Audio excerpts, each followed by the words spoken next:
everyone, and welcome back to A Troupe of Players, an actual play podcast where we're going to take you on grand adventures one season at a time, one genre at a time. I am your GM, Chris Maclean, and with me are my, troupe of players, so to speak. Hi, everyone. How are we doing this evening? Hello. I'm alive. Hello. It's all anyone can ask of you, buddy. Thanks. Oh, man. I've missed you guys. It's been too long since we sat in front of our cameras and played together, but I'm super excited to get started. So, when we last left our heroes, we had picked up, I don't want to call it an SOS, it was more a smoke signal of a horrible bandit attack that had attacked a caravan that was carrying supplies towards the capital city of the Empire of Eudraria, Platea. They were carrying relief supplies, and there was a detonation of some magical potions that caused a massive lightning-infused smoke column into the sky. And when y'all went to investigate, you found a traitor named Garrett and his daughter, who were trying desperately to defend themselves against the onslaught of what appeared to be the bandit leader. You guys interrupted. Suri, you tried to intimidate him with a gun to his face. He didn't care. All of you kicked the crap out of his goons. He summoned a plant monster. Tati, you turned it into mulch. And then y'all tried to get your wounds in order, and Garrett kindly requested that you get his wagon back, because not only is it his livelihood, but also if the bandits got a hold of it, there's enough magical resources where if they know what they're doing, they could become a real threat in the region, and if they don't know what they're doing, they're sitting on a very large bomb. So it is now the morning after you've accepted that request, and Tati, Garrett gave you some good advice for trying to resist the impact of the man with the violet eyes. And then in a cutaway that none of you as characters knew, but everybody as players knew, the bounty hunter Zelda Blint is saying she is still going to try and bring Gwen back to her dad, but she may have to kill some children to do it. I'm sorry, who? Who? I don't know that person. I don't know who that is. Who is this?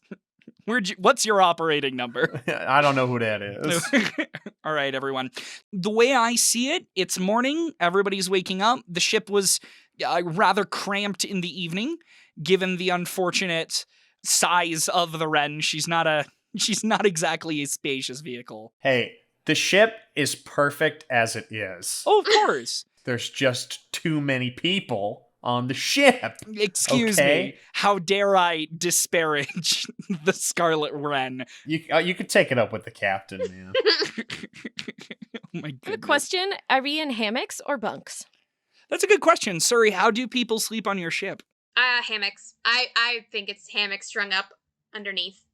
Do you have a bed in your captain's cabin? I do, but I think Suri would have given it to the little girl, but she usually would sleep there. If you gave up your bed to Lily, I think that was her name. Yeah. Okay, good. I totally had she's one of the most important NPCs in this adventure, and I completely spaced out her name for a second there. Thank you, Alex, for maintaining continuity in this podcast. Now I'm freaked, but I'm almost 100% sure her name was Lily. You know what? Even if it wasn't, from now on, her name's Lily. That's what it is. Whatever her name was, if her name was like Amelia or something, I don't know. That's not her name anymore. Her name's Lily. We retconned it. Moving on. If Lily is taking that bed, then Garrett is also taking that bed because he's not leaving her alone. Yeah. And yeah, so dawn is beginning to break.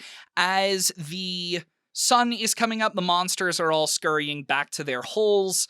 And as dawn is breaking, those of you who perhaps were still asleep are now beginning to smell the utter divine nectar that is the coffee of Garrett. And he's making that pristine, beautiful, once-in-a-lifetime, no coffee for the rest of your life will ever compare coffee to get you started in your morning. How did y'all sleep? Is everyone feeling okay? Is everyone relatively well rested? At 7 out of 12 wound, I'm going to say Cassandra's a little sore. And that might be a little bit of an understatement. I don't think Suri slept. I think she kept watch. She was too paranoid. I think Atlas got about as well of a night of sleep as they ever get. Fair. They're used to sleeping in a bunch of like really weird, uncomfortable environments, so. Yeah. They rely on the coffee a lot. Gwen definitely didn't sleep too well because she's made the decision to talk to Atlas and Cassandra about the dream she's been having, but she's still nervous about it regardless, even though she made that choice. So she had a rough night. Did she get visited in her dreams? Not tonight, actually. Okay. Not at That's all. good. That's so good. I think maybe if anything, she'll feel a little better about it right now because it's not super, super fresh. So I think she's waking up still confident that it's the right move. Maybe if she had had another scary dream, she'd be doubting it a little more again, but she seems to be in a good place about it. Yeah. Luna, how'd you sleep? I don't sleep. So You're Batman, you take like a 30-minute micro nap. yeah, like micro naps throughout the night, and then I like your reference for that is Batman and mine is Oprah. Where's everyone staying? I guess. I mean, do we have like a crew quarters? Don't we? We must. I think it's just under the deck, and there's just hammocks strung up. And then everyone's just crammed by like cargo and like just like whatever. Probably. Well, I definitely sleep in the engine room, so I slept fine. I slept like a baby. You slept with dreams of taking care of the schlamnings with the ding-dongs, right? Yes. Yes. And you're singing your banging song or whatever. Yeah, it the was. banging song. I forgot how that went. Me too. Oh, boy. You're gonna come up with another one. It's fine. Yeah, I will. The Evans way is to bang on the pipes. That was it. That's Bang on the what it pipes. was, yep. Bang on the pipes. I sing that to myself every night before I go to sleep. I'm like, Aw. the Evans way is to bang on. Do you cuddle a wrench? Oh, yeah, absolutely. Yeah. Please tell me you put googly eyes on it. It was my father's wrench. You know, it's So there's a beard on it. I sort of have a little like I had a love-hate relationship with that wrench. It's a little quirky, you know, but it's sentimental at the same time. So, you know, it's like it sleeps next to me, but I'm not like spooning it. You know what I mean? Also, where are we headed right now? So you're gonna be getting off the ship, and you're gonna be trying to track down. You're going to track down the wagon. Garrett said that he thinks it might be in the ruins of a village that is actually nearby. Luna, I did want to ask you, it's okay if you said you didn't sleep at all, that's fine, but I wanted to give you a chance to actually, like, give a serious answer if you had one. no, I mean like just normal. You know, like I do think it's like sort of cat naps throughout the night. Yeah. Just like that's like normal. So Yeah. Like, you're hypervigilant. You wake up to make sure no one's sneaking up on you. yeah. Yeah. No, that makes sense. Okay, cool. Garrett is making coffee. It smells delicious. Lily is holding a spyglass that was in the captain's cabin, and she sort of like shunks it out and then like looks around and then chunks it back in and then just kind of like flops. You know, she's just doing like child things when children are bored. She's like 12. And she realizes that she's not supposed to run around on the ship because everyone is asleep under the decks. Or at least she's operating under that assumption. But yeah, so y'all wake up to that delicious, delightful, intoxicating aroma of that coffee. What do y'all do? I first of all go get the spyglass. I like walk up and do like that parent thing where they just like plunk it out of the hands without a word. I like take it. Yeah, Lily looks up and she's like, "Hey! Ow." Hey, that's mine. And then I walk over to Garrett and just grab a cup. Yeah, and then under her breath, she's like, "Yeah, it's not like you were using it at the time. I was being careful. I wasn't gonna break it or anything. God." She just ignores it. Suri's like, not today. It's too early. Atlas like flies to the coffee. Like he wakes up, he can smell in the air. He goes over, pours himself a cup. To be polite, he drinks it black, a couple sips of it black. It's very delicious. And then he ruins it with like too much sugar. You see, there's just a flicker of pain in Garrett's eyes for a moment. Just for a moment, he's just like, just a brief wince of pain. Cassandra is going to wake up very sore and bruised and sort of not expecting this because she was just sort of too tired to heal herself last night. and is not used to getting more than like a scraped knee, which she can heal herself. So I would like to do a medicine check. A medicine check, or are you gonna trying to heal heal yourself myself. with magic? I'm going to heal myself with magic. Oh, Well, okay, cool. I don't know. I'm good at both. What do I use? Do you want to try and use magic to heal yourself, or do you want to try and like bandage yourself up? Because that's the difference between the two. I feel like Cassandra, almost instinctively would fall on magic. Yeah. Okay, so I'm offended. I rolled 1 failure and 5 advantage. So I think Cassandra is in a point where it's like at the end of Dr. Horrible, where you're like, oh, I'm in pain. I think this is what pain feels like. And so it kind of throws off your ability to heal. Can I try a medicine check then? She's like, well, the magic didn't work, so I guess I have to get a Band-Aid. You know what? Yeah, I'll allow it. Fudge, I rolled with the wrong stat. Okay. Reroll. Okay. Sorry. Okay, that's much better. 1 success, 5 advantage, and 1 triumph. Yeah, that sounds better. Okay, so I at least heal 1 wound, which, you know. A triumph also counts as a success in these cases. So you heal 2 wounds, I believe. Heck yeah. Okay. So you've healed 2 wounds. Are you gonna go to your coffee? You gonna get coffee? Nah, Cassandra doesn't drink coffee. Except when, like, really, really necessary. Her body is a temple for the teacher. He lives there, you know. Yeah, guys. Did you not realize that? Awesome. Who else wakes up? What do you do? I get out of my little nestled spot in the engine room, and I do my routine, maintenance checks, checking the pogs and the scodels and all the little levies, making sure all the nuts and bolts are all tight. And I smell that coffee. How many people are in this room right now? Who's at the coffee? It's Suri's at the coffee. Yeah, the coffee's above deck. Yeah.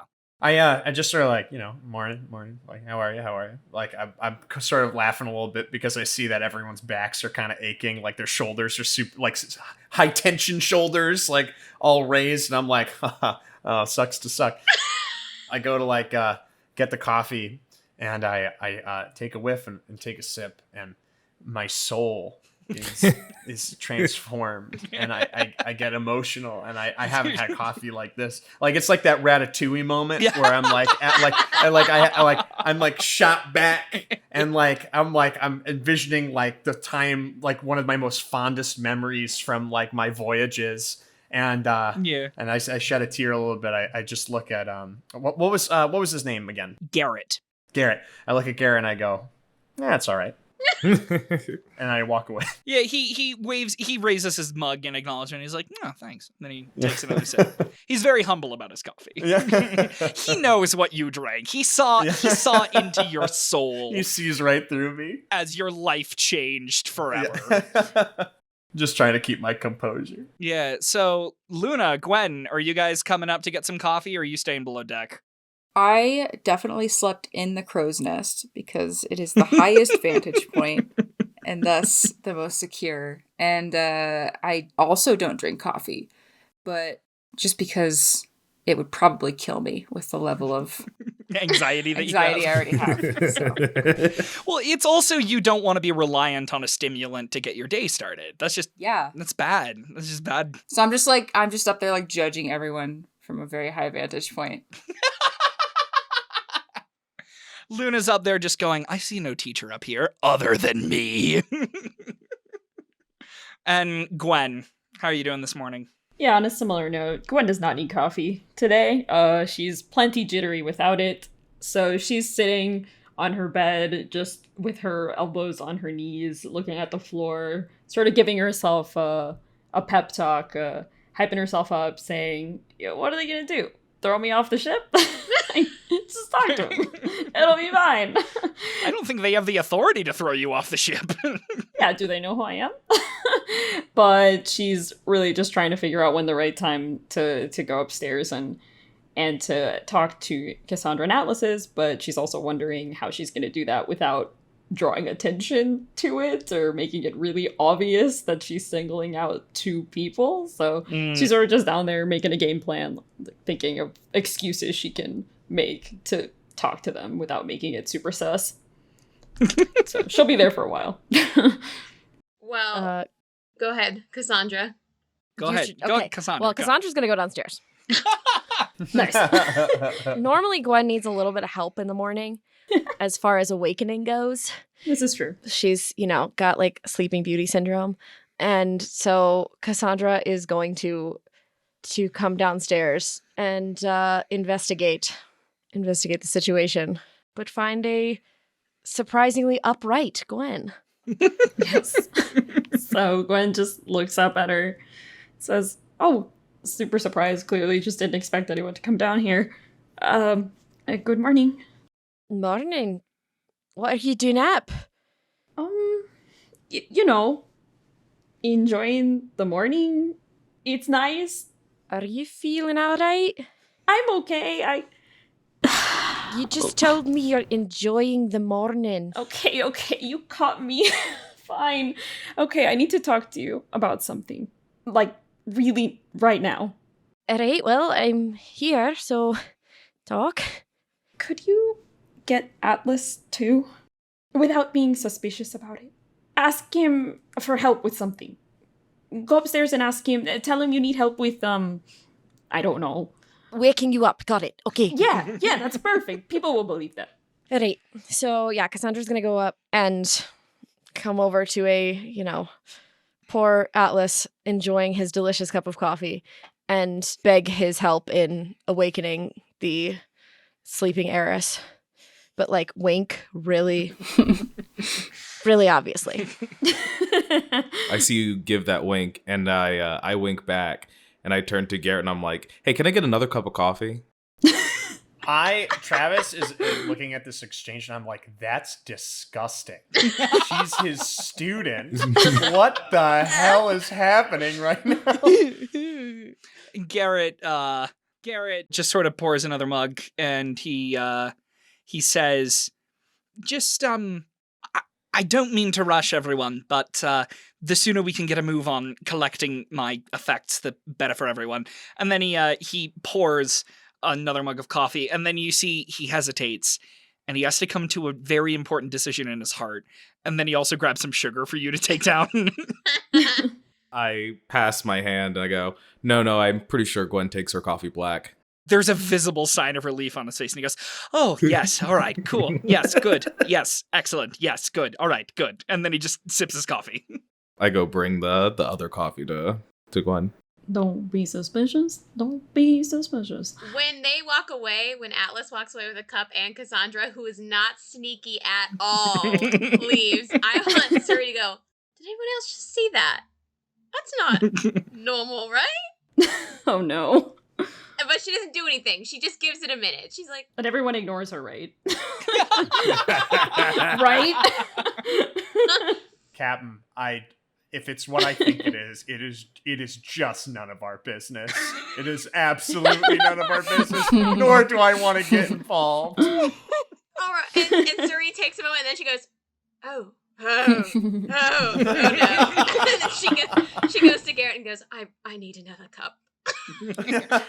And Garrett is not really keeping track of the social ballet around him right now, so he just pours you another cup, and he looks at you to see if you take it with sugar. No, black. You have earned a bond of with Garrett. That's not a mechanic in this game, but you would. All right, so we're gonna cut back to I was gonna say Team Girl Squad, but it's Team Rich Kid, I think. Team Privilege, that's what they basically. Yeah, you're not wrong. But yeah, so you all are below deck now. Okay, great. So you guys are both there now in front of Gwen. Gwen is sort of not sure where to put her hands. You can tell she's really nervous. So I see that she doesn't know what to do with her hands, and I hand her a cup of coffee. I just say, "Hold this." I say thank you. You can tell it's shaking a little bit. She's doing her best to not let it spill. And she says, Okay, I really need to tell you something. And you have to trust me that I have no idea why it's happening. I have no idea what the consequences will be, but I need someone to know I can't keep it to myself anymore. So I've been getting visited in my dreams by a figure, someone I do not know, and it started happening after the incident with the man who put this on the back of my neck. The person who's been visiting me says that they have plans for me. I don't know what those plans are, but they said that they need me and that there's a bigger threat. And I don't know what that big threat is. And I'm very scared, and I don't want to tell the rest of the crew because I'm afraid that they're going to think that I'm working with them or that I know who they are, and I promise I don't. I don't know what's happening. I'm so scared. Do you know who could possibly be doing this to me? Do you know what color their eyes were? It's hazy in my memory. Maybe they were purple? I'm not sure. It's him. It's definitely the man who marked you. I think it is. And I don't know how they're contacting me when I sleep. At first I thought it was just a bad dream, but it kept happening. It happens randomly. I don't know when it's going to come. I don't know what nights it's not going to come, but it comes. But only when you're asleep, right? Only when I'm asleep. I have not had any sort of vision or conversation if I'm awake, but I don't know if that's even possible, but I'm starting to fear that maybe they will soon be able to control me or do something. It's terrifying. No, they can't control you. That's not how that works. Are you sure?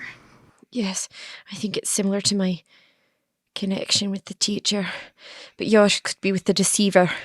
Do you think I'm talking to the deceiver? I don't know. I've never talked to him myself, so I don't know, but he can't control you directly if it's the deceiver, but he can lie to you. He can get inside your mind. That's what he does. He deceives. He lies to you and makes you think terrible things, gives you fear instead of illumination. Don't listen to him, Gwen. He'll lie to you. We'll find a way to get him out. I don't know. What are their plans for me? What are they trying to do with me? Why do they need me? I don't understand. I don't understand why he didn't just kill me. Why is he keeping me alive? Why is he visiting me? It doesn't make any sense. Atlas, I know that back when I was little, you used to teach me about Leviathan. Do you think there's any way Leviathan could return? Well, it's possible. See, there are no surviving artifacts from the Leviathan War, so the only thing that we could really go on is if we were able to find the garden, or if we could find the Blighted Grove, the place where this final ritual took place. I think that would be the only source of anything that could be left of the Leviathan. Do you know where that is? Or have any idea where in the world it could be? Atlas White picks out like a little black notebook. It's like the third black notebook that they have. And you can see that he flips through it real quick, and you can see that it's just like places that are all crossed out in thread pen. And he says, it's what I've dedicated my entire work to. I searched everywhere, but at this point it still seems as shot in the dark as when I started. I had no idea that you were looking for that all these years. I smile. I go, there's probably a lot that you still don't know about me. I want Suri to come and knock on the door like loud and go, I don't know what's going on in there. Oh no. But I need everyone on deck immediately with your clothes on. Let's go. And she leaves. This could probably be an email. Definitely could have been an email. So Cassandra is just going to yell, "Give us a moment!" which probably does not help. But and then just grabs Gwen by the forearms, like, and just looks like very intently into her eyes and just says, "Who asked you about the Leviathan? Was it this man with the violet eyes?" I don't remember. Well, he's only coming to you in dreams, which is probably a good thing, because if he was the deceiver, I would assume that he would contact you the same way the teacher talks to me. And the teacher speaks to me, no matter if I'm awake or asleep. So as long as he doesn't try and contact you when you're awake, and as long as you can see him and not just sense him, I don't know what it is, and I don't know that it's safe, but it's probably not the deceiver. At least let's hope not, but be careful. Don't let him sway you. Do you think I should tell everyone else? I'm afraid. I don't know them as well. I don't know what they're going to think. I don't know if they're going to make me leave. No, don't tell them. We can't let them know about this. They can barely handle me. I don't know what they would do with two of us. I turn to Gwen and I say, Gwen, this is your choice. If you don't want me to tell anyone, I won't tell anyone. But I do know that secrets tend to bubble and boil and cause more trouble than they're worth. So I think if you really do trust this motley crew, and I put my hand on her shoulder and I say, and believe me, I understand that might be a tall ask, but I think that it might be better if there are no secrets in the party. And then Suri yells again, "We're burning daylight!" And, and I yell up, "Yeah, let me just finish my cigarette first." Oh no! Travis is running. Oh god. Oh god. Okay, so Gwen just got two very different opinions. So instead of responding to either side or agreeing with anybody or disagreeing with anyone, she decides to avoid it altogether for the moment and says, we should probably get back upstairs before they start to make up other stories about us. I can't even imagine what they're saying at this point. So let me just think about this myself. And for now, just don't tell anyone, okay? All right. Whatever you decide, may the teacher guide you. And as we are walking back up to see everyone, Gwen is thinking about how she had just got advice from two people she trusts a lot, and it was basically opposite. And she's also thinking about if she's going to listen to Cassandra or the man with the violet eyes when he asks her to do things. And she's feeling a little guilty that she didn't tell Cassandra that he was the one that asked about Leviathan. Cassandra is also feeling a little bit guilty because she technically is telling Gwen to deceive the rest of the party. Which is entirely antithetical to your religion. Yeah! Must be high stakes then. Well, when they finally get up the stairs, Suri just gives him a look like you done? We're good? Well, I hope you're happy with yourselves. And I hope you've cleaned up, because I don't know how I'm going to live with this. Okay? And I'm like, oh, Travis, come on. Like, you haven't brought some sailors up here sometime? Listen, they're like children, man. This is weird. This is super weird. Gwen just rolls her eyes. Suri bangs the deck and goes, "Listen, we need to focus. This is a lot, I understand. But we have a wagon that has disappeared, correct? So, here's what you have to do. I just forgot Megan's character's name. Luna. Luna! Do you see anything? Do you know where they're headed? Because I'm assuming she's still up in the crow's nest having a grand old time. Yeah, just having a great time. And I'm like, pass me the spyglass. And before you realize what's going on, Lily, you look over and Lily has tapped you on the shoulder and she has the spyglass, which she pickpocketed from Suri. And she's just like, here. Nice. Take it and look out, and I don't know, do I need to make a check or anything if I can see? Yeah. Here's what I'm going to say. I'm going to say you see it, But I am going to have you make a knowledge adventuring check to see if you can find, like, the best path while you're up there. So knowledge adventuring versus 1 purple, 1 black. You're good at this, and it's just you're not familiar with the environment. And just to clarify about the environment, it's fairly woodsy at this point, It and is so there's very not woodsy. many Mhm. places to land a ship. Yeah, that's why we're not taking the ship to follow. And also, an airship is very loud and obvious, and if you're trying to sneak up on a group, perhaps not the best tool to use. So I rolled a is that a failure and 2 successes? Failure and 2 advantage. I'm sorry, advantage. Yes, duh, words. Yeah, so you rolled a failure and 2 advantage. So you do see some ruins. You do see like a wrecked, abandoned town that was abandoned in a hurry after the sea level started rising. And it's not too far off. It's maybe like a couple hours walk, really. And I'm going to say you don't find a faster way to get there, but you do recognize that if you come in from the west, so it's north of you, but if you go north and then try to come in from the west, there is an overpass that will allow you to sneak in without being detected. Okay, I relay all of that very effectively. And then I hand the spyglass back to Lily. And Lily takes it solemnly, like this is her job. Yeah. And then she takes it, you like glance away, and then when you glance back, she's gone.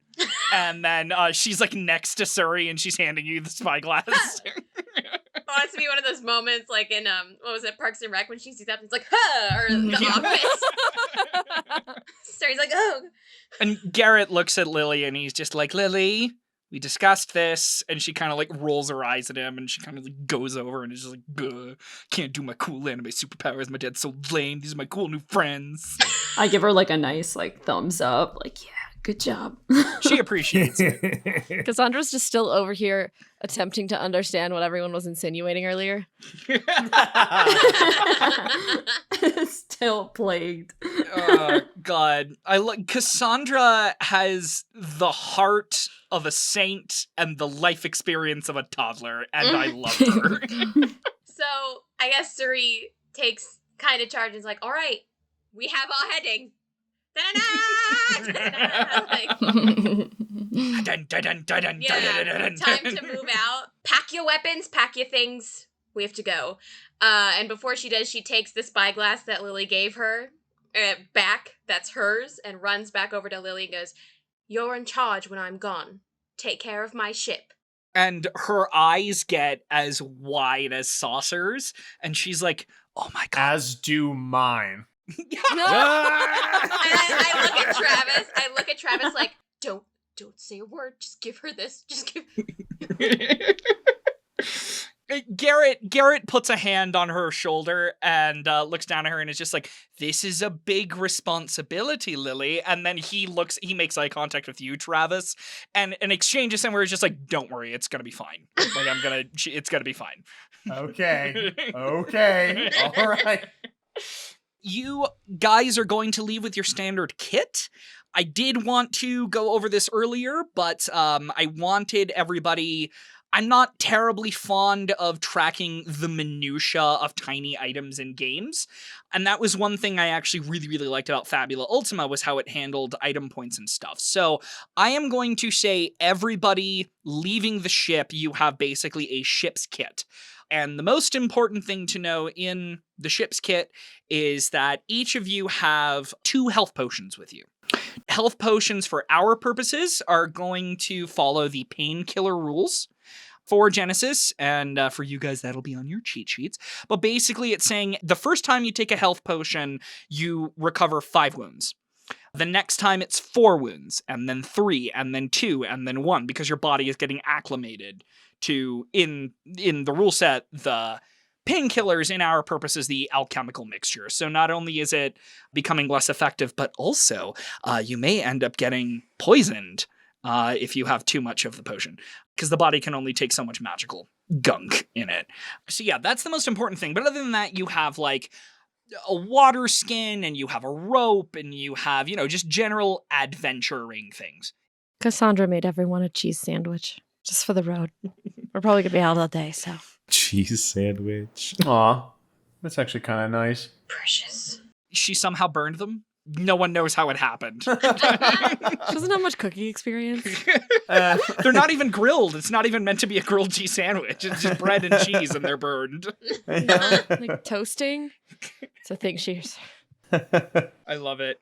Okay, does anyone want to have any dialogue or scenes on our way to the camp? I was just going to say before we leave the ship, I'm going to head to the engine room to gather my special equipment aside from my kit, which is, I'm finally getting a chance to actually prepare myself for an encounter. And I'm very excited about this. So I lay out all my wrenches, tools and stuff. And I obviously pack that up, but I am going to build my Magitech rifle, which is my specialty weapon that I use. So I'm going to take some time and I sort of just piece together this the barrel of this gun. I put the stock and I get everything tight, all these bolts tightened. And I want to spend, it says for I could spend a maneuver and 2 strain to add an item quality to it. Yeah, so in Fabula Ultima, you were able to spend a maneuver to basically change the type of bullets that the gun was firing, because it fires magic bullets. But that's on the fly, right? So as of right now, I get to just sort of pick. Yes, so as of right now, you can choose what you want to have in your gun, yes. Cool. So I'm going to equip... It says add either the burning, ensnared, or auto item quality to reflect fire, ice, or lightning rounds. Yes. So is burning, ensnared, or auto different than fire, ice, or lightning? So that is for each individually. Burning is you have the potential to set them on fire. Ensnare is you have a chance to freeze them solid. And auto is when you hit them, they get zapped over and over again. I see. Okay, so I am going to add the ensnared ice kind of quality to it, since we still don't really know who we're dealing with, and if we have a chance to sort of capture them, we can interrogate them, get more information out of them. Okay. I sort of hold some Gaiacite over, and it sort of magnetically zips into a slot, and it charges pew, kind of like a bluish hue. Yeah. And then I put on my handy workshop backpack, an Avon's contraption, and the rifle, same way that the crystal went in the slot, magnetically bolts to the side of the backpack. And I'm like, all right, I'm ready to go. Magnets. How do they work? I don't know. They must be magic. They are. Clearly, they could only ever exist in this incredible magic-based set. Yes, exactly. All right. Did anyone have any scenes they wanted to do before we arrived at the base of operations for the bandits? I just as we're walking around, I want to take note of some of the local fruit and fauna. What kind of wildlife are we around? Go ahead and please make a... I think this would be a knowledge geography check, maybe? Knowledge geography? And should I roll against anything? Yeah, 2 perps, please. I rolled 1 success and 4 advantage. Yeah, so the area is pretty standard for the area, and it's still very well populated with animals. There's some wild elk running around, there's squirrels, there's some running water that you guys cross over on your way to find the bandit camp, and you see there's some marks of some beavers. Pretty standard for the area. And if you need to, you also found a couple of good hollows that you could hide in that would be able to fit everybody if you needed to beat a hasty retreat. What color are the squirrels? Gray, brown, and black. Yes. It's a whole menagerie of squirrels. Yeah. Yeah, I pointed out to the team, I'm like, hey, look out. If we ever need to fall back, this is probably a good place to try to regroup and remember. But then I nudge Gwen and go, but if it's anything like that plant guy yesterday, I think that we're going to be pretty well armed. Get it? Yeah, you can count on that. Cassandra has been stewing just this entire walk, very distractedly thinking about her life choices up to this point. And is this the deceiver pulling her towards him or them rather?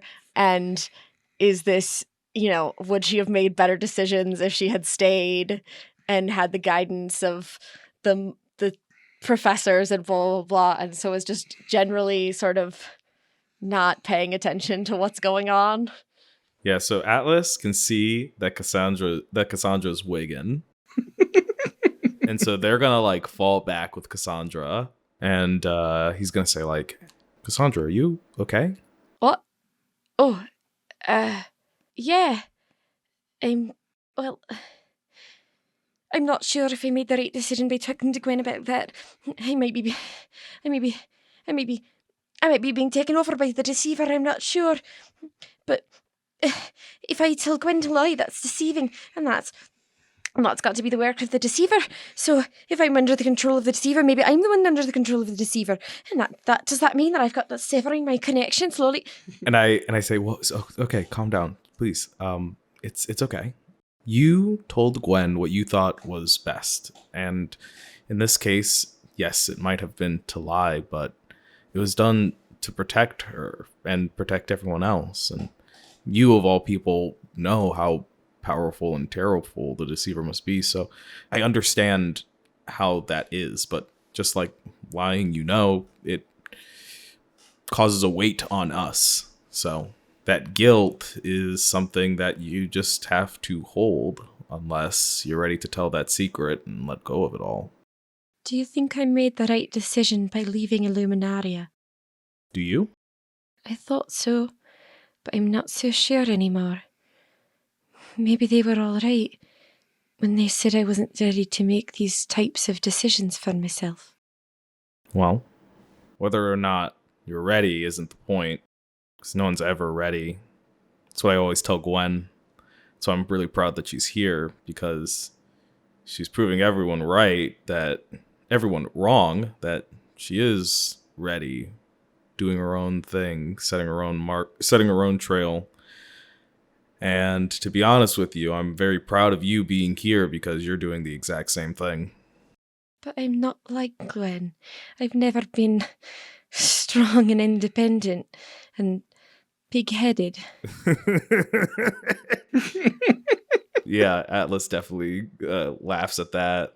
And he says, well, we all got to start somewhere, don't we? I suppose I started a few weeks back. Guess I'll just have to keep continuing on. Thanks, Atlas. Anytime. That was beautiful. I love it. If I could, I would give you both fabula points. This is not that game. I don't have an equivalent of that. I mean, you could give us like a light side point. No, I can't. That's not how this works anymore. But you could. You get a crisp point. You get a crisp point. You can redeem them at the end for smiles. You can cash them in, and I will send you chocolates. I'll send you chocolate. I'll send you one flower for each crisp point. Oh, what have I gotten myself into? Okay, so unless anyone else has another scene they want to do, we're going to cut to y'all arriving at the bandit camp. Okay, so you finally manage to make your way to the clearing that Luna was able to point out to you guys. And you get a nice view of the ruined town. Basically, you guys are on like a small cliff that is overlooking the town, so to speak. And it was a basic place. From what you can tell, it looked like their main export was like lumber. So it was just a logging town, nothing too fancy. But the bandits have definitely taken it over. And you see there is a small army, maybe around 100, 150 folks from what you can see just milling around. But the biggest thing you see is that there is a small, I don't want to say small, they've basically turned the town hall and surrounding area into a place for them to store their combat golems. And so on top of these, give or take 100, 150 people milling around, there's also maybe like 100 and 150 golems as well. So this is a big encampment. And you can see that the wagon has been pulled aside to around, basically as far away from your current position as possible, but directly in front of you. And the area is still surrounded by trees. There's one road going into it, and it continues going through basically from north to south. It kind of cuts the road and the town in half. And from east to west, almost down the center, there is the river that you guys had passed earlier. And the river, like, turns some of the wheels and stuff to normally make sure all the lumber stuff is working. But yeah, you see the wagon. It's far away. You're up here. So we're on an actual vantage point, like where we can overlook everything. Mhm. So last session, we weren't able to determine who the group was, right? No, you were. They were the Blood Krakens. The Blood Krakens, right? Mm-hmm. So what I'm going to do is I sort of just like take the rifle off my bag and I flip a little knob, or there's like a little lever switch that I pop, and it then out of the top, it's like folds out a little scope, and then I just give it a little thwap on the side and it snaps into place. I love it. And then I'm going to take a look down the scope, and I'm just sort of going to use it as binoculars to kind of overlook the golems. And I say loudly, but mainly to myself, I'm like, that's a lot of clockwork they're moving. What kind of job are these guys doing? Like, you know what I mean? And I'm just trying to like piece it all together to myself. And I guess I'm going to look and see if, I don't know, like I guess, yeah, there's nothing really else I could do because I'm just trying to figure out why they're there. I mean, you can make a perception check. Yeah, let me make a perception. That's something I can do. You can do that. You have that power, Tyler. Wow, look at that. Yeah. What are you specifically looking for? I mean, I guess, I don't know. Like, I'm just trying to figure out, like, what these guys are doing here. If they're, like, why these guys are specifically in this area. Kind of like, almost like an army, like, recon sort of ops of, like, if is there anyone that they're dealing with? Yeah, you're trying to see if there's, like, anyone in charge, like, kind of milling around, like, what their kind of their structure is. Yeah, okay. Yeah. Okay, you're on a vantage point and you have a scope to look through. I'm going to say make a perception check versus 3 purples, but add a blue die. I rolled 1x and 3 up arrows. I'm still learning. 1 failure, 3 advantage. You're not able really to see if there's anyone like in charge, so to speak, but you do see there's one guy who's consistently moving around and working on the golems, and he looks to be in pretty bad shape. He's tall. He's maybe 6'4", 6'5". He's pretty tall. But anytime anyone kind of like moves by him, you see he flinches away from them. And you can see like his face is not great. He's got a black eye. He's got a split lip. Something is going on. And you kind of get the feeling that, you know, you don't know what his role is, but you kind of get the feeling that he's working on these machines under duress. Oh, he's definitely a gear man, you know, that they're using for whatever they're trying to do. Yeah. I'm just so confused as to why there's so many people in this little lumber town, you know, and why they wanted all this, the equipment in the cart. Yeah. While Travis is doing that, scoping everything out and trying to kind of figure it out, I think Suri's trying to think of a plan, and so she like gently beckons everyone into a little huddle and is like, I need your opinions, obviously, but should we cause a distraction? Half of us cause a distraction, the other half get the wagon. There were the hollows that we could take them out of the encampment. We hide, draw them away while the others go get the wagon. Or is that a very bad idea? Let me know what you're thinking, because I don't want to make us do anything that could cause any harm. Well, there's a lot of them. Even if we cause a distraction, there's no way we're going to cause a distraction that's going to get like over 100 people to just leave this entire place, you know?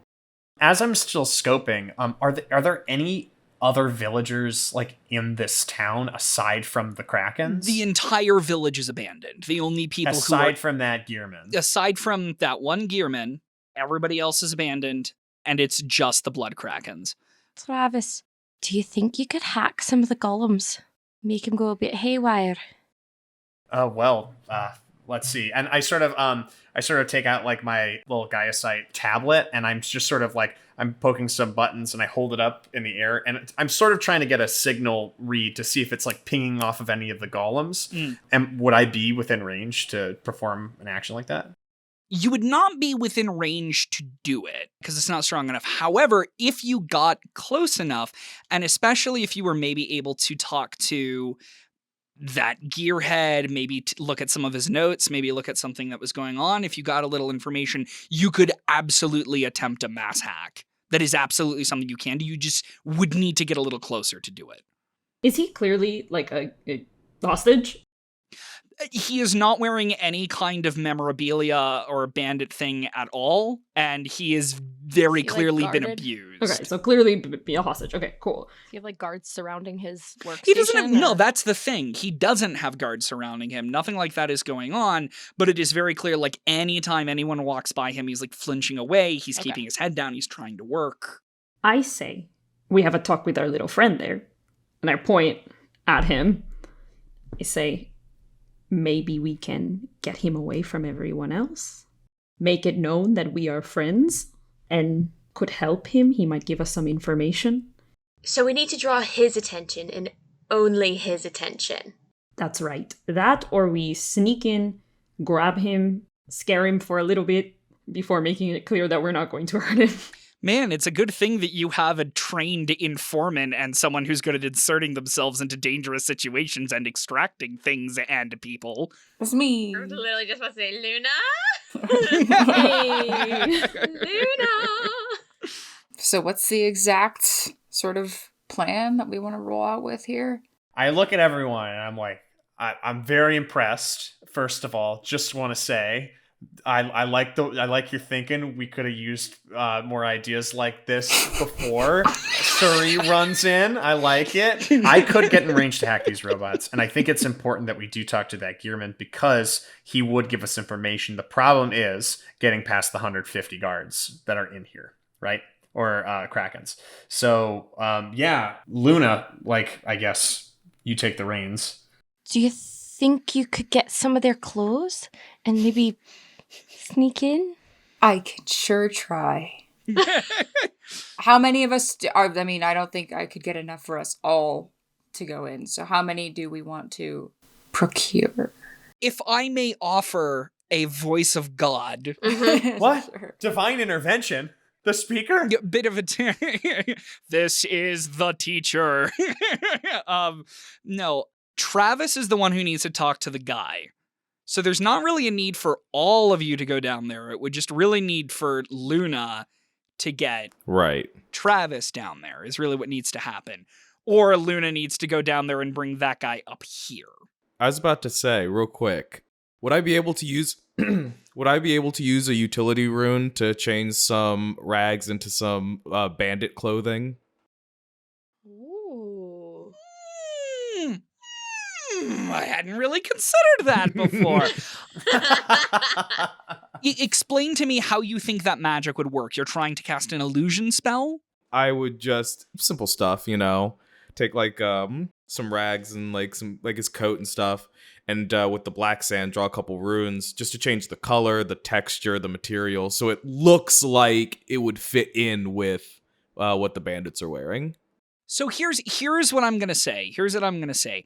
You can try to use your black sand to make it look like, because here's the thing, there is a spell called Mask, which, for the record, is a spell Luna knows, but it's basically an illusion magic. You can try to make yourself look like something else or something not there. Low-key, that's how Zelda Blind has been able to hide from you, is she's really good at the Mask spell. Spoilers. Hot damn. Yeah, you're gonna find out. It's fucking, Don't worry, I'll act surprised. Yeah, so Luna can basically make herself invisible and try to go in if she wants to. For Travis, what I can say is you can make, I'll say with your rune magic, you can make something that kind of maybe vaguely looks like the Blood Kraken logo. So long as no one pays too close attention to Travis, he should be fine. But you can do that, sure. Let's do that plan. Let's go with it. Let's do it. All right. We'll get in there and talk to the guy and then... Wait, did any of you hear that mysterious voice that just spoke to us all and gave us this plan? I have no clue what you're talking about. I think it was in your head. I work in mysterious ways, Travis. So should My I roll? child. Okay, cool. Should I roll for that? No, this is a simple thing. I'm not going to say... I'm going to say... Here's the thing. Take 2 strain, but it works. Cool. Okay, so, Megan, you're going to try and roll for Mask, yes? Sure. All right, so, Luna, you rolled a success. Yes. So I am masked. You are successfully shrouded in illusion. When people look at you, you just kind of look like a heat haze as you're moving through the area. And Travis, you are dressed like you, but you have what kind of sort of looks like a blood kraken thing that if anyone looks too closely at, they're like, wait a minute, that's not right. But yeah, so Megan, please make a stealth check and add 2 blues, because you're very sneaky. I am very sneaky. So paint it for me, right? She casts a spell on my outfit. I have the logo, right? He does. So Atlas casts the spell on you. Right. Atlas casts a spell, right? Mm-hmm. And me and Luna are currently walking towards or in the camp right now. Mm-hmm. Okay. Mm-hmm. So Megan, you're going to roll stealth and add 2 blues, and that difficulty is going to be 3 purples. Travis, you are going to roll cool. Great. And that is going to be against 3 purples. Oh my god, how many advantages is that? 1, 2, 3, 4, 5, 6, 7? Wow. But 2 failures. I don't know what just happened there. I don't even really know how to interpret that. So... Oh, Travis. Yeah, that's not good. We're not doing so hot with this. That's not good, Chief. Is there a rule about like a certain number of advantages translating into something else? A triumph. I think it's 4. Is it advantages or is it successes? It's advantages. Oh, okay. So advantages can turn into a triumph. You can cash in a certain amount. So, can I have a triumph then? Yeah, you can cash it into a triumph. Let's do that. Okay. Yeah, you know what? Yeah, Luna, you're so good at stealth. You rolled that 7. You're fine. Oh, you're fine. So sneaky. I rolled 3 threat, Chris. Yeah. Yeah, you did that, buddy. You sure did. Boy, howdy. It sure would be weird if we had any mechanic that you could spend in order to maybe re-roll a roll that starts with a story and ends with a point. Wait. I thought that was like a turn of fate kind of thing. Yeah. Wait, okay, but I can... Mechanically, I'm going to say you can roll again. Okay, great. This one's on me, the teacher. Thanks, Chief. 2 threat. Jesus Christ. 2 threats! Oh my god. I guess it's not 3. We're gonna die. So here's what I'm gonna say. We got 5 more light side points. Let's do this. So here's what I'm gonna say. Someone notices Travis. Someone's just like, wait a minute. But Luna, you notice that people are noticing Travis? And so what you successfully do is basically, you rolled so many advantages. I'm just gonna say that even though Travis, you basically like are known, but Luna, you successfully like drag him into the golem tent. And so like you drag him out of sight. So like the camp's basically on yellow alert now. But the clock was filled 2 degrees, so to speak. But no one is like rushing at you with a gun or anything. Okay, so we're good. We saved the city. I'm sweating profusely, and I'm like, I probably could have talked my way out of that one, but... All right. God, yeah, geez, magic, huh? So unreliable. Looking at Luna, invisible, and her invisibility never faltered. Good work, team. So you see him, and you kind of approach him. He's in worse shape than you thought. As you approach him, I'm gonna have you both make a stealth check again. Luna, again, add those 2 blue. Oh, and deduct that 2 strain because you cast the spell. But yeah, both of you make a stealth check. Luna, you get 2 blue. Travis, you get 1 blue because Luna is positioning her body in front of you. So like the haziness hazes in front of you. Great. She's literally my invisibility cloak. Yeah. What was the purple? The difficulty is going to be 2 perps. Okay, I rolled 1 threat. Luna, your advantage cancels out Travis's threat. Travis! We're really cheesing this one, huh? I'm really cheesing this, guys. I'm gonna be completely honest. I just really want this scene to keep going. I'm sorry, everyone at home. We're really hoping for us to fail. You don't want us all to perish because of Travis? I mean, not yet. Yeah, so the guy is he's working on a machine, And then the bandit leader, who Suri had threatened with a gun, and also threats, he comes in, and the guy sort of flinches away from him, and he says, I understand you wanted to speak with me. And the guy sort of like nods, and he's avoiding eye contact, and he said, you said that we weren't going to use the golems to hurt anyone. We were just going to use them to scare people. The bandit leader shrugs, and he just goes, they were scared. You could see it in their eyes just before they died. Was there anything else you needed? He kind of says, you said that I wouldn't have to hurt anybody. You said I just had to keep them running. The bandit leader blinks at me and said, you didn't hurt anybody. You kept them running, and then I used them to hurt people. I'm not sure if you're too stupid to understand that, but that was the sequence of events. Now, if you don't have anything else relevant for me to say, I'm going to leave, or I'm going to start breaking your fingers. And when you're not able to work on machines, you're not really worth keeping alive. And the tall guy just kind of lowers his head and he doesn't say anything. The bandit leader spits on his feet and then leaves. At least pleasant. So now we're alone in the tent. It's the two of you and the big guy who's the mechanic.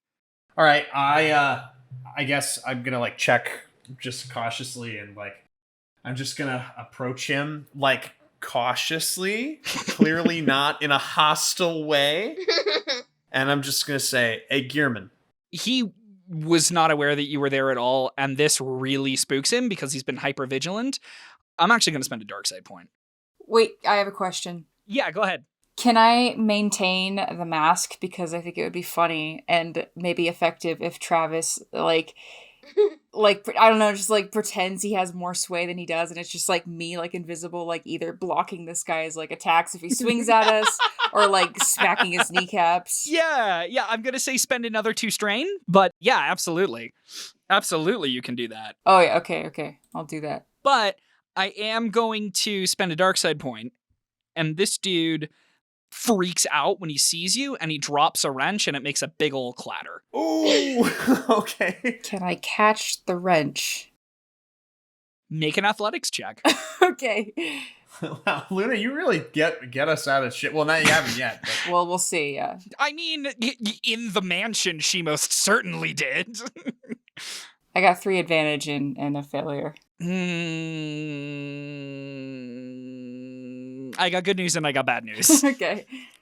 So the good news is you do, like, prevent it from making too much noise. So now it just sounds like, just like general, like, oh, tomfoolery. I dropped my wrench instead of like a, oh my God sort of thing. However, he now knows that you are here. Or he thinks Travis is super magical. I start waving my arms frantically. He looks at you and he's completely silent. And his eyes are huge looking at you. I sort of have my hands up and I'm like, listen, I'm not going to hurt you. We're not who you think we are. And we're trying to figure out what's going on here. I look around and I go, nice handiwork you got here, I got to say. I go to inspect one of the golems and I'm like, so what's going on exactly? He doesn't say anything. He's still pretty freaking spooked. I'm gonna need you to make a social check to try and get something out of him. If you want to try and like pacify him and be like, hey man, we're on your side, go ahead and make a charm check for me. If you want to try and be like, look, I don't have time for your bullshit, you need to talk to me, that's going to be a coercion check. I'm going to go up to one of the... I assume there's a lot of golems in here. Oh my God, so many. I'm going to go up to one of the golems and I'm going to say, you put the Schmingelbach in the fizzy. And I'm going to go, that's some great work. And I'm going to see if that calms him down a little bit. Roll charm. Damn. You know what? I'm going to say, how many ranks in mechanics do you have? 2. 2? Add 2 blue dice because you're using mechanics to enhance your charm. Yeah. And what's my disadvantage? He's spooked. Normally 2 purples and 1 black. Oh boy, that is 3 successes and 3 advantage. You said you put the schmingle bottom into the frizzy? Is that In what the you said? fizzies. In the fizzies. And he says, the fizzies kept overloading, and it was either that or constantly replace the dingle hopper. I'm like, you're a genius. This is great. Like, no wonder they're using you for this robot army or whatever. You see, he looks kind of angry, and he says they were supposed to help with the lumber. Now they hurt people. The Krakens, when did they arrive? He shrugged and he said a few months ago. Months. What have they been doing here? They kicked us out before the tides. We couldn't fight them. Now they use it as a base. Not sure what the plans are. No one tells me anything.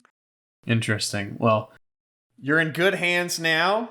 Don't worry. I don't know fucking what to do right now. I'm so flustered. Should we turn off the golems? Yeah? Wasn't that the plan? I thought the plan was to hack the golems. Okay, well, we should do something with the golems. Definitely hack them. I think hacking. I'm going to say, listen, we're going to get you out of here, and we need your help. You know the ins and outs of these golems, so I need you to help me take them over so we can hurt the people that hurt you. You follow?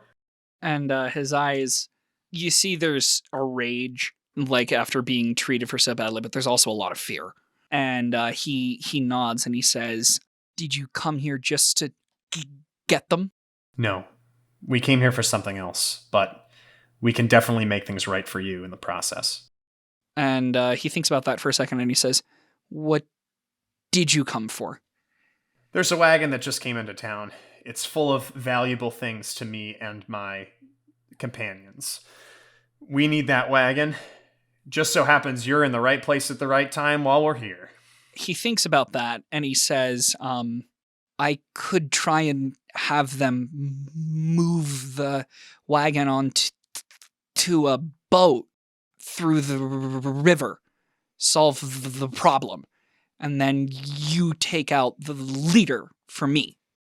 Okay. Can I do some kind of check just because I'm super skeptical of making deals with people I don't know to see if he's sort of trying to fuck me or not? Roll for fuck check is what you're saying? Yeah, roll for fuck. That's definitely what you thought Cassandra, Gwen, and Atlas are up to, is they were definitely rolling for fuck. Yeah, exactly. Hang on, let me see what kind of check I think that would be. Perception. Roll against 1 purple. Okay. That's This dude's completely on the level. I pat him on the shoulder and I'm like, that's a good plan. Thank you. And I just sort of try to do my best to reassure him and I'm like, we're going to take care of this problem and we're going to get you out. Okay. I look at Luna. I try to find Luna. Can I see Luna? No, you cannot see Luna. Luna's too good. Invisible. No.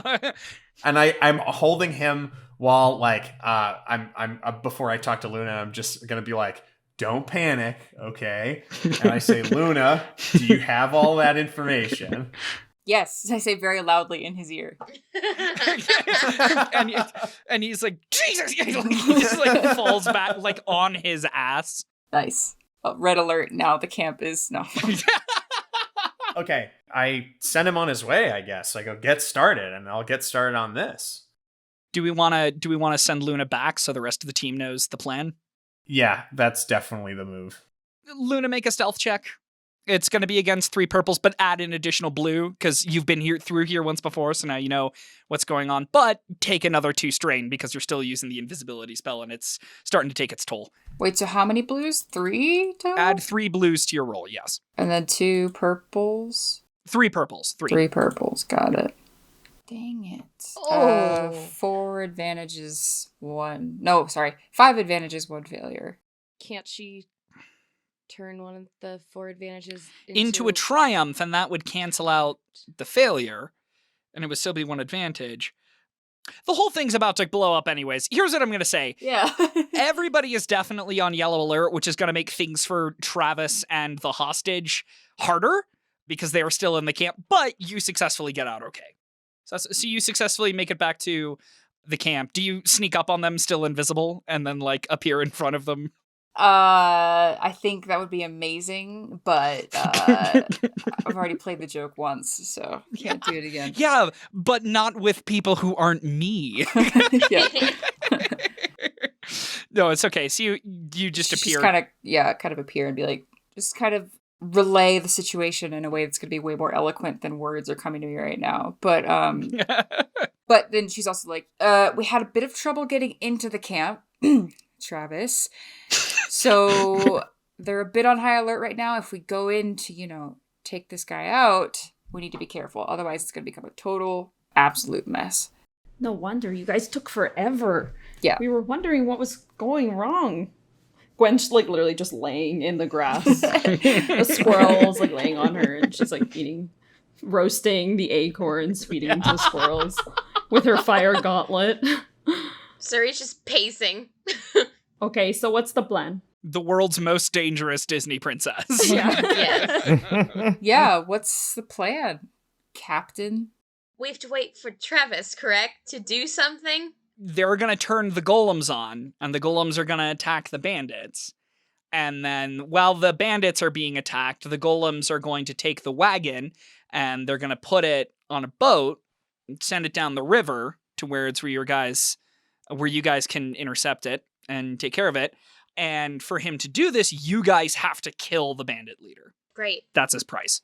In the hullabaloo, when everything goes down, Luna, can you grab the leader or get us close enough to the leader to kill him? Gwen and I have a feeling, should be the people who do that. Gwen just shows her fist. Are you asking me to, sneak you over there? Or, in the chaos? Is that kind of what you're asking? Yes. Or sneak him to us, whichever is easier for you. Oh, God. Okay. I mean, I could play bait. I feel like I'm fast, I'm a little nimble, get through the crowd, and then bring him into a trap of sorts, wherein you two are ready. We could try that. What could go wrong? And I think while this is happening, maybe Atlas and Cassandra could get the ship. The boat on the river. How does that sound? Sounds good. Mm-hmm. I love a rendezvous. So we've got to get the wagon onto the boat. We don't. The golems do. We have to go intercept the wagon down the river. Oh, okay. Our contact should be good. Hopefully. So, I think this is a good plan. However, I don't want to split the party into 3 groups, because the party is technically already in 2. No, that's fair. So I'm gonna metagame at the table here for a second. So I'm going to say that the plan is the golems are going to get it downriver, but they will then hold it and protect it at a spot where you guys had crossed it at the crossing. So then on your way back, you'll be able to take it.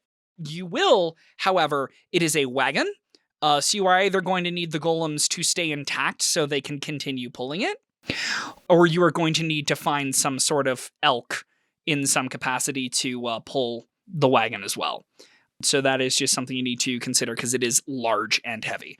The bandits, they probably have some elk Almost certainly. hanging around, right? Almost certainly. Cool. We have the Disney princess. We'll be fine. The Disney Princess of Destruction. That's Gwen. Yes. I love that for her. Okay, great.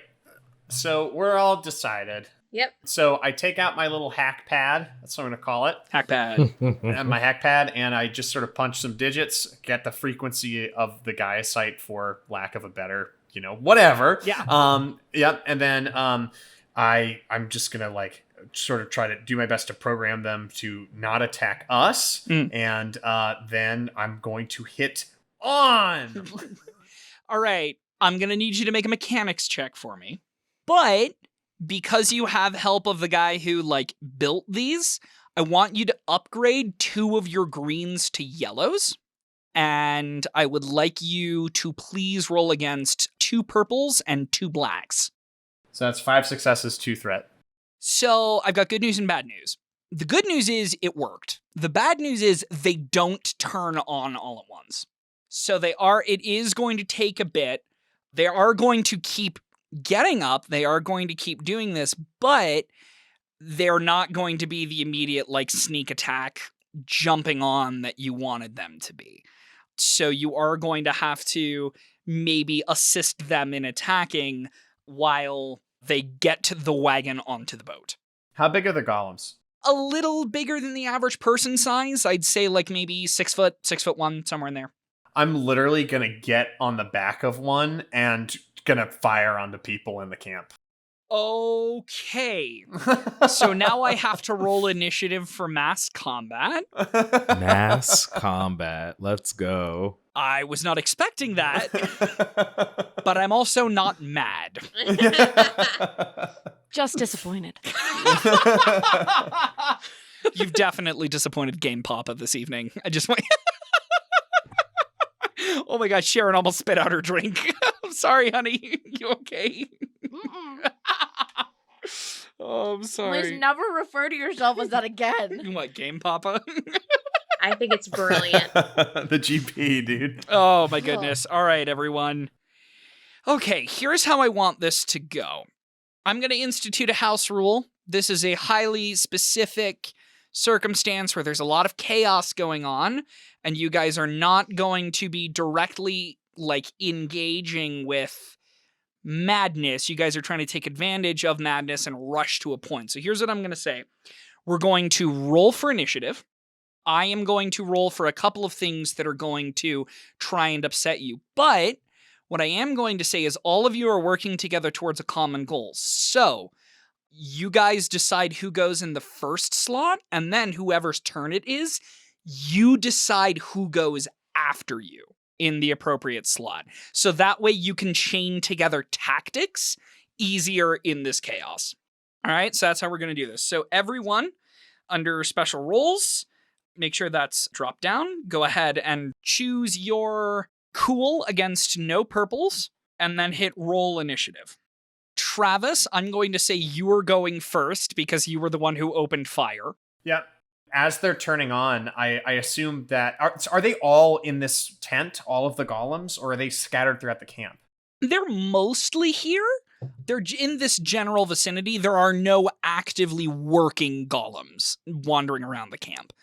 So the bulk of them are here, but some of them are spread out. They basically, this is like the armory, so to speak. They come back here for like repairs and stuff, so the bulk of them are here. There may be like some spread out, but 90% of them are near you. Okay, great. How many of them turned on? At first, I'm going to say like maybe 15, 20 out of like 150.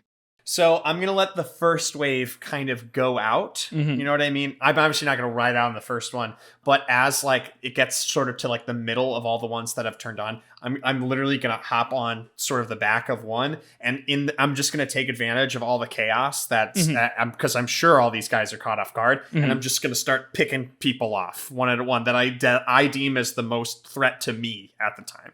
That's pretty awesome. I'm not gonna lie. That's some like cyberpunk, steampunk John Wick nonsense. And I am here for it. So I'm gonna say whatever stat it is for your rifle, go ahead and roll that. And I'm gonna say roll against 2 purples, and we'll see how many goons you take out. All right, that's 1 success and 3 advantage. Okay, so that means your ice does kick in. So you do successfully manage to like take out like 2 dudes, just like bop, bop. And it's kind of horrifying the way they die, because basically a bullet enters their head that's really close to absolute zero. So it enters, and then basically as they're dying, their head freezes. Holy shit. And they collapse. And then while you're doing that, you also successfully manage to like tag a couple of guys and like trap them in ice so they can't move. So, Travis, you've successfully opened the surprise. You've successfully started the first volley. And I'm hoping that the gunshots alert my party. Yeah, they most certainly do. So who would you like to go now? Who would you want to try and capitalize on this success the best? Okay, so Luna's always the right-hand man that gets me out of sticky situations, and this is certainly one sticky situation. No offense to the captain, of course. I agree. But Luna, go ahead, do what you want. Do what I want. Okay. So, I mean, our whole goal is to get the leader. Is he anywhere in sight at this point in time? You're up on the hill with the rest of the crew at this point, right? Yeah, with the squad. No. However, you do know where his, tent is. You want to know how much of a jerk this guy is. His quarters that he made are in the church. So the place where everyone else used to worship. That's who this guy is. And that's maybe 20, 30 yards away from you. But there is a lot of hustle and bustle and chaos going on. I just want to...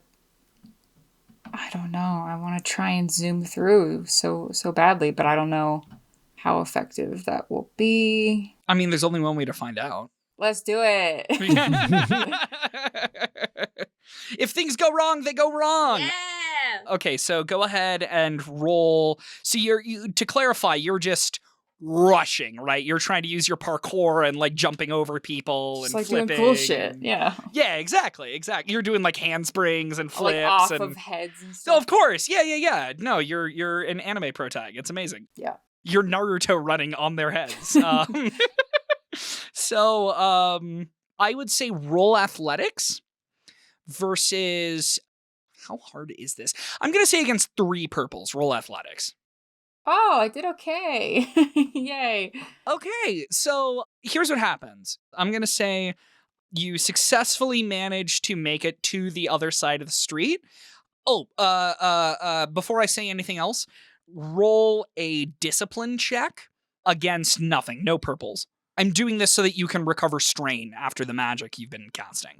Oh, thank you. 2 advantage. Is that... You have to have 3 to recover, right? You heal 2 strain because you got 2 advantage. Sick. Bad news, you only recover 1 strain because that's what that threat was. Is that it took you a bit to get over there, but it was very stressful to do that. So, okay, so Megan, you've successfully established somewhat of a foothold on the other side. Who do you want to go after you? Gwen. I want her to punch her way through things, I think. Go, Gwen. Do your thing. All right. So Gwen is sitting there, really wishing she had a gun. Seems to be the way. The guns aren't really a big thing in her family because, they're pretentious and they're like, no, magic is above all else. Guns are cheap. So she is thinking about using a variation of her ice shards and instead is working with what she's got. As reckless as she is, she's never tried this, but hey, as good a time as any. She's going to take the fistful of acorns that are in her hand. She's going to throw them up in the air, set them all on fire, and try to shoot them at the speed of bullets. Nice. Because I'm back on my anime bullshit. I think Suri fell in love. To verify, you are taking the acorns that you were using to feed squirrels, Yes. and you are going to turn yourself into a magical rail gun, light them on fire, and propel them at high speeds towards the enemy. Yes. And she's never done this before, so this is a complete improvisation. We'll see if this blows up in her face or not. Tati, this is incredible. Thank you for making this choice. This is a very strong choice you're making. I don't know if it's a good choice, Probably but it's not. a strong choice, and I value that. She just really wants a gun. Okay, so, God, all right. You're propelling them with I'm going to classify this under attack. Okay. I'm going to say, for this, you have to add... The range has to be medium, and I'm going to say you have to add the deadly quality to it. Mm-hmm. So what does that bring out for difficulty? Oh, 2 successes and 2 advantages. Ooh! Yes! Gwen puts the damn in damage. All right, so... Yeah, you flung these acorns out. Oh my god. Okay, so you rolled 2 advantage, which means that both the deadly and the burning qualities kick in. Go ahead and read the text on the spell, please. Your acorn shotgun spell. Yeah. So for deadly, its attack gains critical rating of 2. The attack also gains vicious 2. Wow, Gwen, you're kicking ass. So, rough estimate to me, how many acorns are you propelling? I had a fistful, so I'm trying to think how many she could fit in her gauntlet. Acorns are pretty big, so They're pretty big. 4 or 5? I was thinking 5, yeah. 5, we'll say 5. So you send them out.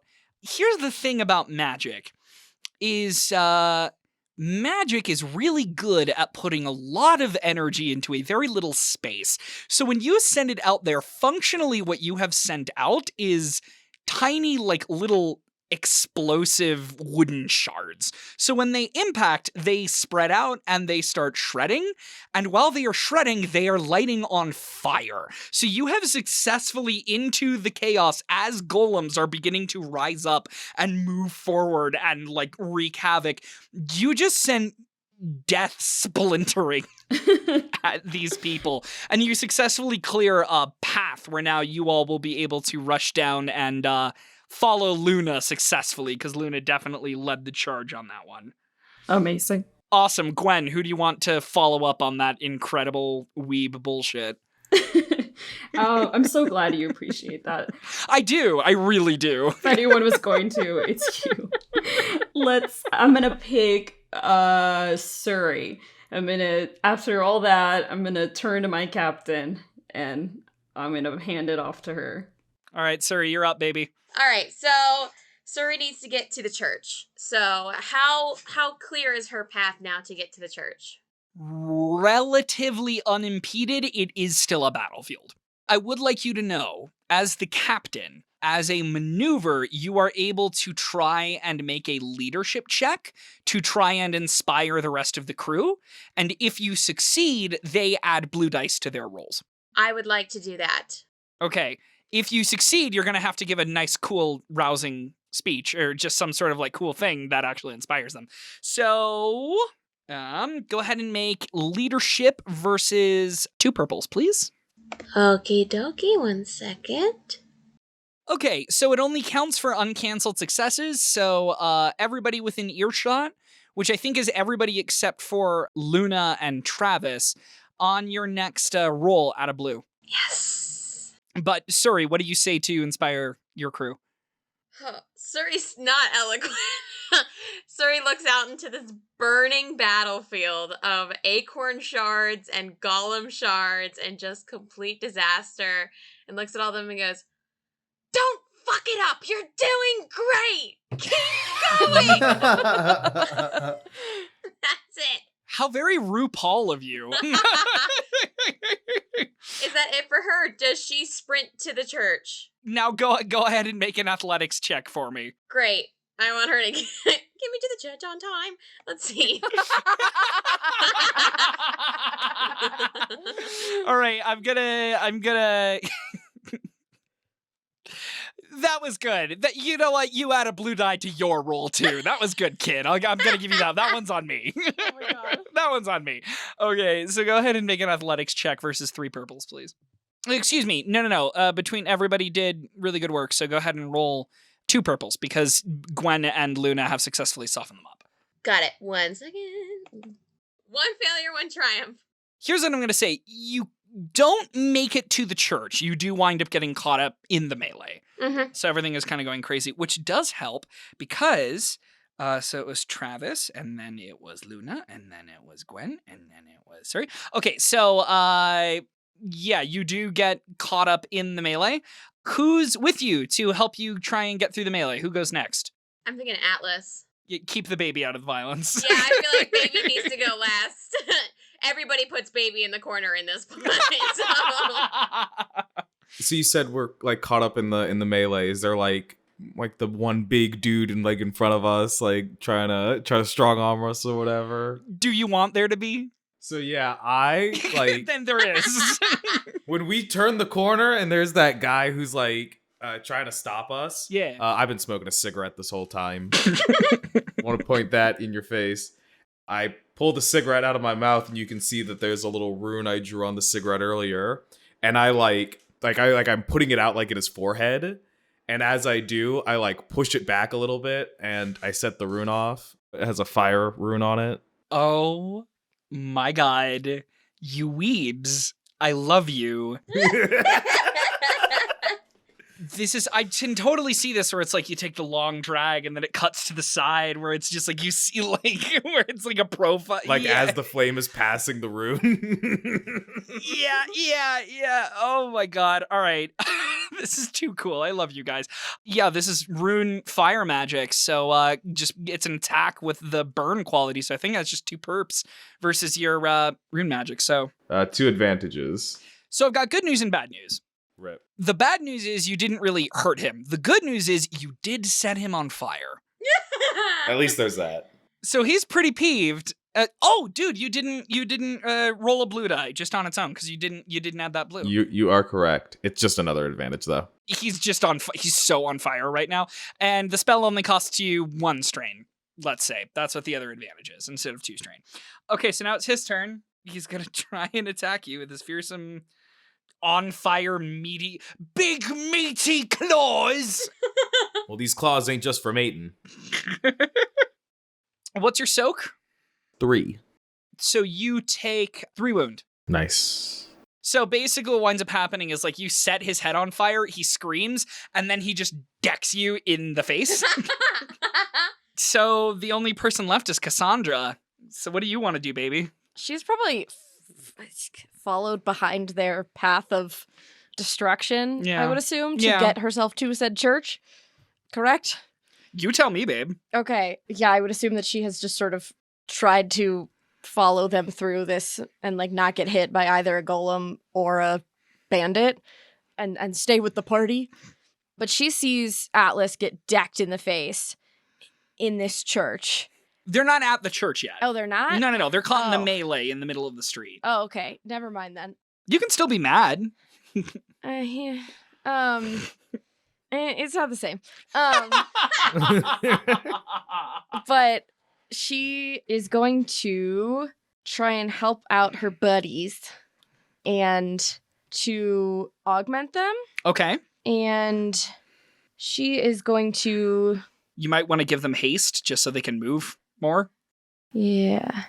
Yeah, I think that she Or is... swift. Either haste or swift. I think swift makes more sense. Okay, yeah, that does make sense. So swift is the target ignores effects of difficult terrain and cannot be immobilized. Useful for our purposes. Yeah, so Who are you casting it on? I think Atlas. Okay. So that's going to be 3 purples. Yes. All right. And that's going to be versus your divine. All right, 3 successes and 1 advantage. Awesome. So go ahead and read the full effects of the spell to me, please. Target increases the ability of any skill checks by 1. Target ignores effects of difficult terrain and cannot be immobilized. Nice. I feel buff. Awesome. So you are properly buffed. As all of this is going on, as all this chaos and carnage is happening, and Atlas, you feel this strength flowing through you. Your face doesn't feel too great, though. As this is happening, the bandit leader comes out of the church, and he's looking around, and he's realizing what's happening. And he sees you, Luna, who I imagine just with your Screama sticks is just kind of like bapping anybody who gets too close. Just like you're coming, you're bap, bap, bap.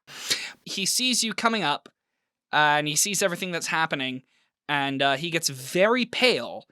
And then you see he turns and he looks at the wagon, and he in his head, he kind of puts 2 and 2 together, and he raises a hand, and he begins charging a spell to fire at the wagon.